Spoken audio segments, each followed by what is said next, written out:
Today we are going to discuss about producer surplus of agricultural commodity.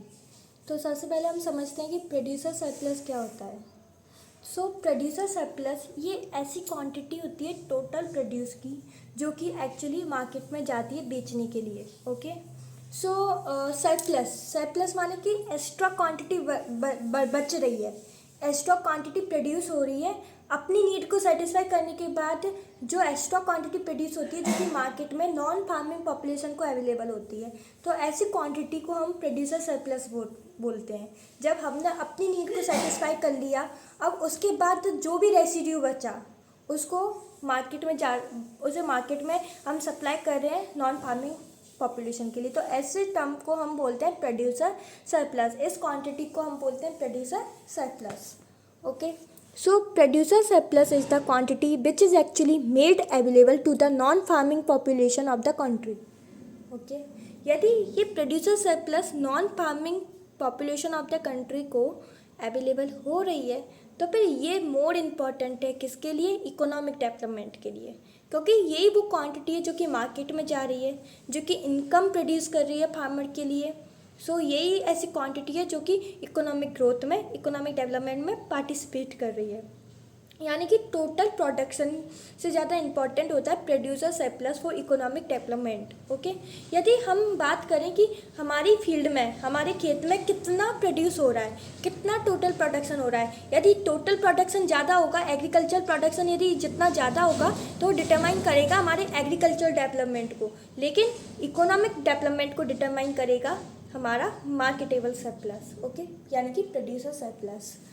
The rate at which agricultural production expand determine the pace of agricultural development, while the growth in the marketable surplus determine the pace of economic development.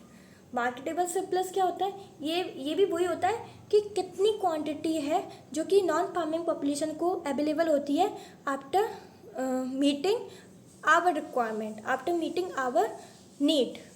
Okay. जो भी residue बचता है जो कि non farming population को available होता है उसको हम बोलते हैं मार्केटेबल सरप्लस. इनके बीच में रिलेशन क्या होता है? जो प्रोडक्शन होता है कमोडिटी का, production of commodity is directly proportional to surplus of the commodity. यानी कि जितना ज़्यादा प्रोडक्शन होगा उतना ही ज़्यादा वो प्रोड्यूस में से वो क्वांटिटी नॉन फार्मिंग पॉपुलेशन को अवेलेबल होगी, मार्केट में जाएगी बेचने के लिए.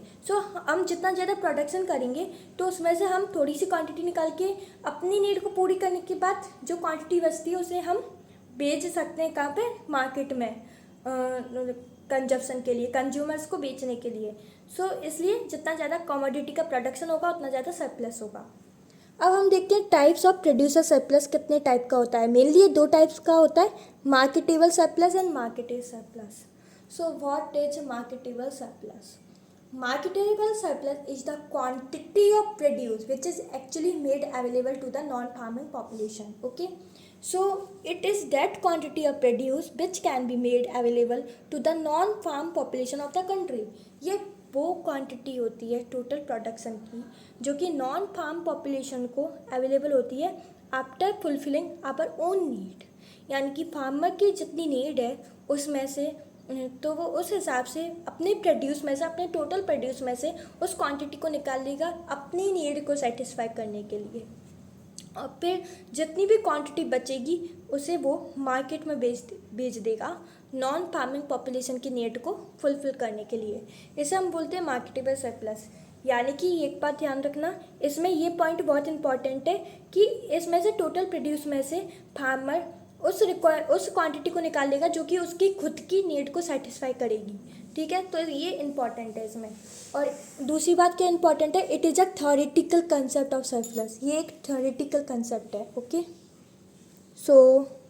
The marketable surplus is the residual left with the producer farmer after meeting is requirement for family consumption. Okay. और कौन कौन से कंजप्शन के लिए वो उस प्रोड्यूस में से अपनी क्वांटिटी निकालता है? एक तो हो गया फैमिली कंजप्शन, दूसरा अपने कैटल को खिलाने के लिए. ठीक है. तीसरा सीड के लिए, यानी कि सीड बोएगा तभी तो क्रॉप बनेगी, उसमें से सीड ले लेगा, यानी कि अपना जो प्रोड्यूस हो रहा है उसमें से सीड ले लेगा. और उसके खेत में जो लेबर काम कर रहे हैं उनको पेमेंट करने के लिए वो निकाल लेगा. तो इन सब नीड को पूरी करने के बाद जो भी उसके पास बचता है वो होता है marketable surplus. So after meeting its family consumption need, farm need for seed and feed for cattle, payment to labour etcetera. इसको मैथमेटिकली कैसे डिनोट करते हैं? एम एस बराबर P minus C, where M S is marketable surplus, P is total production, C is total requirement. So total requirement कैसे? उसकी need को fulfil करने के लिए उसकी कितनी रिक्वायरमेंट है, जैसे फैमिली कंजप्शन को फुलफिल करने के लिए फार्म नीड फॉर सीड्स वगैरह, payment to labour artisans landlords and payment for social and religious work. Okay, so ये हो गया हमारा marketable surplus. Now we will discuss about marketed surplus. So it is that quantity of the produce which the producer farmer actually sells in the market, irrespective of the requirement for family consumption, farm need and other payment. So ये एक practical concept है. तो ये क्या कहता है कि वो क्वांटिटी होती है प्रोड्यूस की जो कि नॉन फार्मिंग पॉपुलेशन को अवेलेबल होती है, और ये वो क्वांटिटी होती है जैसे प्रोड्यूसर फार्मर बेचता है मार्केट में, इरेस्पेक्टिव ऑफ किसके रेस्पेक्टिव में कि उसे उसकी क्या रिक्वायरमेंट है. यानी कि इसमें रिक्वायरमेंट मायने नहीं रखती, इसमें फार्मर की फैमिली की कोई रिक्वायरमेंट मायने नहीं रखती, फार्मर की कोई रिक्वायरमेंट मायने नहीं रखती. यानी कि इसमें ये चाहे तो वो फार्मर पूरा का पूरा प्रोड्यूस अपना बेच देगा अपनी कैश की रिक्वायरमेंट को फुलफिल करने के लिए.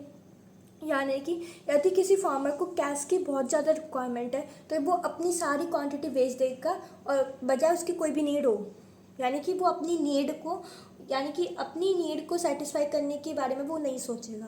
ओके, सो यही बड़ा डिफरेंस है मार्केटेड सरप्लस में. मार्केटेबल सरप्लस में क्या था, उसमें नीड को मायने दिया जाता था, यानी कि नीड को इम्पोर्टेंस दी जाती थी, फार्मर की रिक्वायरमेंट को इम्पोर्टेंस दी जाती थी. लेकिन मार्केटेड सरप्लस में फार्मर की रिक्वायरमेंट को कोई भी इम्पोर्टेंस नहीं दी जाती. Okay, so the marketed surplus may be more less और इक्वल टू मार्केटेबल सरप्लस. यानी कि मार्केटेड सरप्लस ज़्यादा भी हो सकता है मार्केटेबल सरप्लस से. कैसे? अगर फार्मर अपना पूरा का पूरा प्रोड्यूस बेच देगा तो वो मार्केटेबल सरप्लस से ज़्यादा होगा, या तो वो इक्वल हो सकता है मार्केटेबल सरप्लस के. ओके, या फिर वो लेस हो सकता है. लेस कैसे? यदि मान लीजिए कोई फार्मर है, कोई बिग फार्मर है, वो अभी उसकी जो प्रोड्यूसर उसकी प्राइस कम है तो वो अभी ना बेच के उस सीजन में बेचे जब उसकी प्रोड्यूस की प्राइस उसे अच्छी मिले. ओके, सो ये इस केस में वो मार्केटेबल सरप्लस से लेस होगा. सो इस तरह से ये होता है मार्केटेड सरप्लस. अब इसका हम एग्जांपल देख लेते हैं. मार्केटेड सरप्लस का एग्जांपल क्या होगा? So poor and subsistence farmers sell that part of the produce which is necessary to enable them to meet their cash obligations. This result in distress sale on some farms. अब क्या होता है, जो कि poor और subsistence farm होते हैं, subsistence farmers कैसे फार्मर होते हैं जो कि बहुत ही कम जगह खेती करते हैं, यानी कि वो केवल खुद के लिए खेती करते हैं, अपनी फैमिली की नीड को पूरी करने के लिए वो खेती करते हैं. यदि मान लीजिए उन्हें कैश की नीड है तो उन्हें तो स्मॉल क्वांटिटी में अपना प्रोड्यूस किया है तो फिर वो उस प्रोड्यूस को सारा का सारा प्रोड्यूस बेच देंगे अपनी कैश की रिक्वायरमेंट को फुलफिल करने के लिए. तो इस फार्मिंग को हम बोलते हैं सब्सिस्टेंस फार्मर्स, जो कि खुद की नीड को फुलफिल करने के लिए खेती किया करती थी, लेकिन उन्हें पैसों की नीड होने के कारण वो सारी की सारी अपने प्रोड्यूस को बेच देंगे.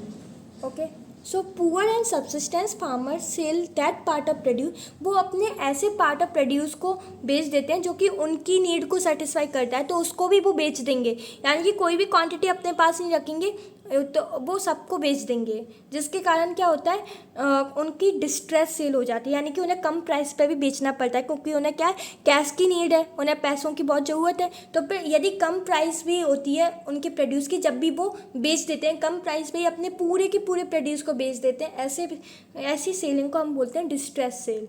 Okay, so in some situation any increase in the production of marginal and small farm should first result in increased on farm consumption.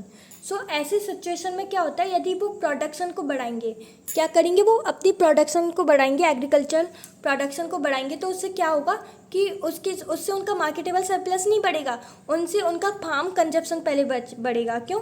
क्योंकि उनने प्रोडक्शन बनाया तो उनकी फार्म की भी रिक्वायरमेंट है, तो वो अपनी फार्म की रिक्वायरमेंट को फुलफिल करेंगे. ठीक है, सो ऐसे ये ये केस है मार्केटेड सरप्लस का, हम पूरा सब्सिस्टेंस फार्मर के केस में देख सकते हैं। ये हमारा डिस्ट्रेस सेल का एक एग्जाम्पल हुआ। अब हम देखते हैं कि रिलेशनशिप क्या होता है between marketed surplus and marketable surplus के बीच में। मैंने बताया था कि जो मार्केटेड सरप्लस है वो मार्केटेबल सरप्लस से बड़ा भी हो सकता है, छोटा भी हो सकता है और इक्वल भी हो सकता है। Okay, so marketed surplus when marketed surplus is greater than marketable surplus. So when the farmer retain a small quantity of the crop than his actual requirement for family and farm need।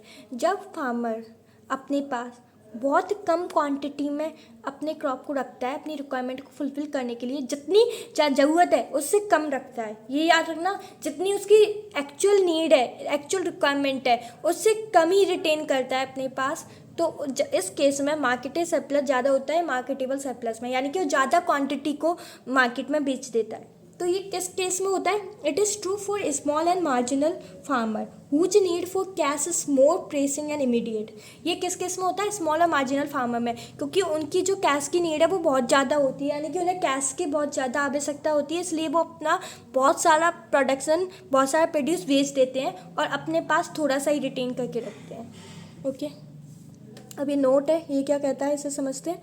This situation of selling more than the marketable surplus termed as distress cell.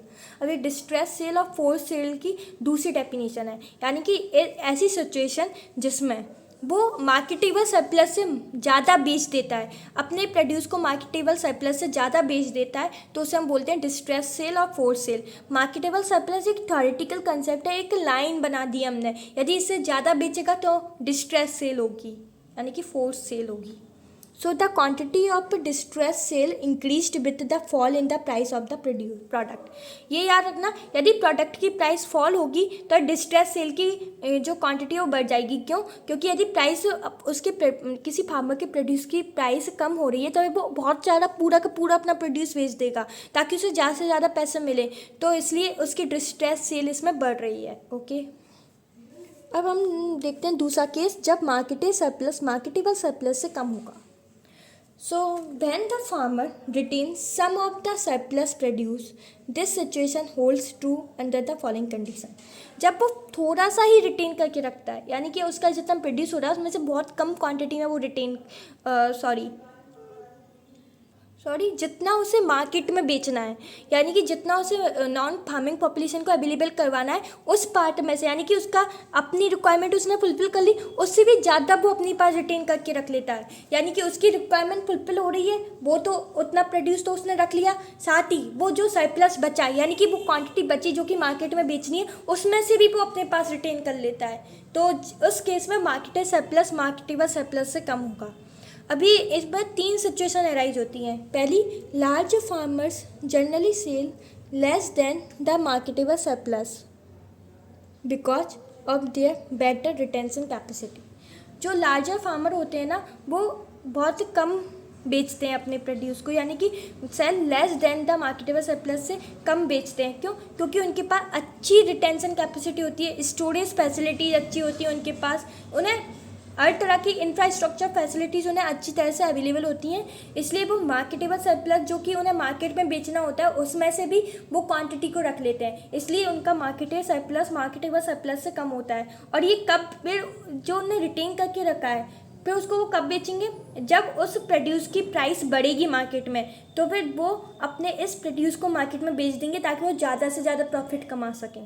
ठीक है, तो ये हुआ large farmer का case कि वो जब, या फिर वो क्या करेंगे कि जब मार्केट में प्राइस कम है तो फिर वो क्या करेंगे, वो बेचेंगे नहीं अपने प्रोड्यूस को, अपने मार्केटेबल सरप्लस को वो नहीं बेचेंगे, वो अपने पास रिटेन करके रख लेंगे। फिर अगले प्रोडक्शन सीजन में जब उस कमोडिटी की प्राइस बढ़ेगी तो फिर वो जब जाके उस कमोडिटी को बेच देंगे ताकि वो प्रॉफिट कमा सकें। सो ये पहला केस हो गया लार्ज फार्मर का। सो अब ये क्या कह रहा है, they retain extra produce in the hope that they would get a higher price in the later period. Okay, ये मैंने डिस्कस कर ही लिया। अब अगला केस आता है, फार्मर्स में substitute one crop for another crop either for family consumption purpose or for feeding their livestock because of variation in price। अब क्या करते हैं, जो फार्मर्स होते हैं ना, एक अकेली क्रॉप को लगाने के बजाय दूसरी क्रॉप को भी लगा लेते हैं। ऐसा क्यों? क्योंकि क्या होता है कि कुछ क्रॉप होती हैं जिनकी प्राइस कम हो जाती है मार्केट में, तो फिर ऐसी क्रॉप जिनकी प्राइस कम हो जाती है या तो वो उसे अपने कैटल्स को खिला देंगे या फिर वो खुद खा लेंगे, खुद फैमिली कंजप्शन के लिए रख लेते हैं। और दूसरी क्रॉप जिसकी प्राइस कॉम्पिटिटिंग क्रॉप से ज़्यादा, उसको वो मार्केट में बेच देंगे ताकि वो ज़्यादा से ज़्यादा प्रॉफिट कमा सकें। सो दूसरा केस हो गया कि वो सब्स्टिट्यूट कर लेते हैं एक क्रॉप को दूसरी क्रॉप से जिसकी प्राइस मार्केट में ज़्यादा होती है। अब तीसरा केस होता है marketed surplus is equal to marketable surplus when the farmer neither retain more nor less than is requirement. या तो ये कब होता है? जब फार्मर्स है ना रिटेन ना तो ज़्यादा करें ना पे कम करें अपनी रिक्वायरमेंट से, तो ऐसा केस में ये इक्वल होता है। अब ये कभी होल्ड होता है, ये पेरिसेबल कमोडिटी के केस में गुड होता है। जैसे फिश हुई, दूध हुआ, ये क्या होते हैं? ख़राब हो जाते हैं। इसलिए फार्मर क्या करता है, वो इनको बेच देता है, इन्हें रिटेन करके, यानी कि इनका जो मतलब इन्हें ये बेच देगा, यानी कि ज़्यादा रिटेन भी नहीं करेगा ना ही इसे कम रिटेन करेगा और इसे बेच देगा। और ये किसके केस में सही होता है? एवरेज फार्मर के केस में वो अपना मार्केटेबल सरप्लस के बराबर ही अपना सरप्लस को बेच देते हैं। अब देखिए ऐसे कौन कौन से फैक्टर हैं जो कि अफेक्ट करते हैं मार्केटेबल सरप्लस को। पहले आता है इसमें, जो एक बात याद रखना, marketable surplus farm to farm differ करता है, यानी कि एक फार्मर के फार्म से ये दूसरे फार्मर के फार्म में अलग होगा। ये रीजन टू रीजन डिफर करता है, ये either and in the same farm, ये क्रॉप टू क्रॉप भी डिफर करता है। ओके, इसलिए हम इसे पढ़ना जरूरी होता है कि मार्केटेबल सरप्लस को कौन कौन से फैक्टर अफेक्ट करते हैं। तो सबसे पहले आता है size of holding. Size of holding में marketable surplus is directly proportional to size of holding. जितना ज़्यादा साइज ऑफ होल्डिंग होगा उतना ज़्यादा वो प्रोड्यूस करेगा, जितना ज़्यादा वो प्रोड्यूस करेगा उसमें से कुछ अमाउंट अपनी रिक्वायरमेंट को फुलफिल करने के लिए बाकी का बेच देगा। Okay, production on the farm is directly proportional to marketable surplus. Okay, price of the commodity. So price of the commodity का पॉजिटिव कोरिलेशन भी हो सकता है, नेगेटिव रिलेशन भी हो सकता है। ये सिचुएशन पर डिपेंड करता है और किस पर डिपेंड करता है, शॉर्ट रन कि ये शॉर्ट पीरियड के लिए प्रोड्यूस हो रहा है या फिर लॉन्ग रन के लिए प्रोड्यूस हो रहा है। कमोडिटी हमारी पेरिशेबल है या फिर ड्यूरेबल है, माइक्रो लेवल है या मैक्रो लेवल पर हम डील कर रहे हैं, तो इन पर डिपेंड करता है। यानी कि प्राइस ऑफ द कमोडिटी से पॉजिटिव रिलेशन भी हो सकता है, नेगेटिव रिलेशनशिप भी हो सकता है। अब नेक्स्ट हमारा आता है size of family. Size of family से मार्केटेबल सरप्लस क्या होता है? नेगेटिव रिलेशनशिप रखता है, यानी कि जितने ज़्यादा मेंबर्स होंगे फैमिली में तो उतना ही ज़्यादा मार्केटेबल, उतना ही कम मार्केटेबल सरप्लस होगा। यानी कि उनकी यदि मेंबर्स बढ़ रहे हैं फैमिली में तो उनकी रिक्वायरमेंट भी बढ़ेगी। रिक्वायरमेंट बढ़ेगी तो ज़्यादा से ज़्यादा प्रोड्यूस की क्वांटिटी अपने पास रिटेन कर लेंगे और कम से कम उसे मार्केट में बेचेंगे। तो फिर इसमें इनवर्स रिलेशनशिप होता है। Requirement of seed and feed, it has inverse relationship with marketable surplus. यानी कि जितने ज़्यादा कैटल्स को हम फीड करेंगे, जितना ज़्यादा हम सीड की रिक्वायरमेंट होगी उतना कम मार्केटेबल सरप्लस होगा। Nature of commodity, the marketable surplus of non food crop is generally higher than that for food crops. जो मार्केटेबल सरप्लस होता है ना नॉन फूड क्रॉप का, वो फूड क्रॉप से ज़्यादा होता है। ऐसा क्यों? क्योंकि non food crop durable nature की होती हैं, तो उसमें वो रिटेन करके रख लेता है और वो बेच भी देता है अपना ज़्यादा से ज़्यादा बजाय फूड क्रॉप के। ओके, क्योंकि देखिए जैसे कि जो नॉन ड्यूरेबल क्रॉप होती हैं उसका, जो नॉन फूड क्रॉप होती है ना उसकी नीड फार्मर को नहीं होती, क्योंकि नॉन फूड क्रॉप को जो लोग होते हैं, कंज्यूमर होते हैं, वो प्रोसेसिंग के बाद ही यूज कर पाते हैं। इसलिए जो फार्मर होता है वो सारा का सारा नॉन फूड क्रॉप को बेच देता है। लेकिन फूड क्रॉप में वो रिटेन करके रख देता है। जैसे वेजिटेबल्स हुई तो वो खुद के खाने के लिए भी रिटेन कर लेगा और बाकी बची किसी को बेच देगा। लेकिन जैसे कॉटन वगैरह हुई, जूट हुई, तो उनको वो खुद तो यूज कर नहीं सकता, तो वो सारी की सारी बेच देगा। जैसे for example cotton, jute, rubber, ये कैसे नॉन फूड क्रॉप है ना। The quantity retained for family consumption is either negligible होगी और very small part of the total output होगी। या तो ये कुछ करेंगे ही नहीं, और करेंगे भी तो बहुत छोटा सा पार्ट इनका रिटेन करके रखेंगे टोटल आउटपुट का। तो इसलिए ऐसी कमोडिटी का क्या होता है, मार्केटेबल सरप्लस जनरली ज़्यादा होता है। ठीक है, for this crop a very large proportion of total output is marketable surplus. Okay, और जैसे कि हमारी ऑयल सीड क्रॉप होती हैं जिन्हें हम प्रोसेसिंग के बाद ही यूज कर सकते हैं, तो फिर उनका भी मार्केटेबल सरप्लस क्या होगा, ज़्यादा होगा। क्योंकि उसे जो फार्मर है वो डायरेक्टली यूज नहीं कर सकता, प्रोसेसिंग के बाद ही यूज करेगा, तो वो अपना पूरा क्वांटिटी बेच देगा, उसकी प्रोसेसिंग होगी, फिर जाके वो यूज करने के लायक होगा। ठीक है, तो फिर इनका भी मार्केटेबल सरप्लस से ऐसे कमोडिटी का भी ज़्यादा होता है जिन्हें हम प्रोसेसिंग के बाद ही यूज कर सकते हैं। ओके। अब हम देखते हैं कंजप्शन हैबिट। अभी कंजप्शन हैबिट पे भी डिपेंड करता है। Quantity of output retain by the farm family depends on the consumption habit. कैसे? जैसे पंजाब है, उसमें रोटी वगैरह ज़्यादा खाते हैं बजाय चावल के। तो वो अगर पंजाब का कोई फार्मर है जो कि चावल या फिर पैडी को ग्रो कर रहा है, तो फिर वो ज़्यादा से ज़्यादा क्वांटिटी को, बहुत ज़्यादा क्वांटिटी को बेच देगा, क्योंकि उनके यहाँ तो रोटी खाते हैं, यानी कि किसकी रोटी खाते हैं? गेहूं की रोटी खाते हैं, व्हीट की रोटी खाते हैं। तो व्हीट को वो रिटेन करके रखेगा, लेकिन चावल को वो ज़्यादा से ज़्यादा क्वांटिटी को बेच देगा, तो उसका मार्केटेबल सरप्लस ज़्यादा होगा। कैसे? In Punjab rice farms are relatively small production of total cereal consumed by farm families compare to those in southern और ईस्टर्न स्टेट। क्योंकि सदर्न यानी कि साउथ में जो स्टेट है और ईस्टर्न स्टेट है, उसमें चावल को बहुत ज़्यादा कंज्यूम किया जाता है, लेकिन पंजाब में चावल को कंज्यूम कम किया जाता है। पंजाब में व्हीट को कंज्यूम ज़्यादा किया जाता है। तो फिर पंजाब के जो फार्मर है वो राइस को ज़्यादा से ज़्यादा क्वान्टिटी को इन स्टेट को बेच देंगे, सदर्न और ईस्टर्न स्टेट को बेच देंगे, तो उनका राइस का जो मार्केटेबल सरप्लस है वो ज़्यादा होगा। Therefore out of a given output of paddy, Punjab farmer sells a greater proportion than that sold by rice eating farmer of other state. लेकिन ये राइस यदि ईस्टर्न स्टेट के फार्मर प्रोड्यूस कर रहे हैं या फिर सदर्न स्टेट के फार्मर प्रोड्यूस कर रहे हैं, तो उसका मार्केटेबल सरप्लस कम होगा, क्योंकि वो राइस को कंज्यूम करते हैं। तो फिर अगर वो राइस को कंज्यूम करते हैं तो अपनी नीड को सेटिस्फाई करने के लिए वो बहुत ज़्यादा क्वांटिटी को राइस को ही रख लेंगे और कम क्वांटिटी में वो बेचेंगे, जिसके कारण मार्केटेबल सरप्लस डिक्रीज हो जाएगा। सो अब हम देखते हैं कि मार्केटेड सरप्लस का क्या रिलेशन होता है, यानी कि उसको हम मैथमेटिकली कैसे डिनोट कर सकते हैं। अब यहाँ पे हमारा खत्म हुआ मार्केटेबल सरप्लस, अब शुरू होता है marketed surplus. The functional relationship between the marketed surplus of a crop and factors affecting the marketed surplus may be expressed as marketed surplus equal to functional relationship of x1 x2 x3 where m is total marketed surplus. और total marketed surplus को हम किस में denote करेंगे? Quintals में। x1 क्या हो गया? साइज ऑफ होल्डिंग, ये किस में होगा? हेक्टर में। x2 साइज ऑफ फैमिली, ये एडल्ट यूनिट में लेंगे, यानी कि एडल्ट लोगों की कितनी साइज है। x3 total production of the crop in quintals हो गया। x4 price of the crop. So marketed surplus को हम मैथमेटिकली ऐसे डिनोट कर सकते हैं। और मार्केटेबल सरप्लस को कैसे कर देते? P माइनस सी, P माने total production, C minus consumption need. Okay, so यहाँ पे हमारा खत्म हुआ marketable surplus, sorry producer surplus, जो कि 2 टाइप्स का होता है, marketed surplus and marketable surplus. Thanks for watching.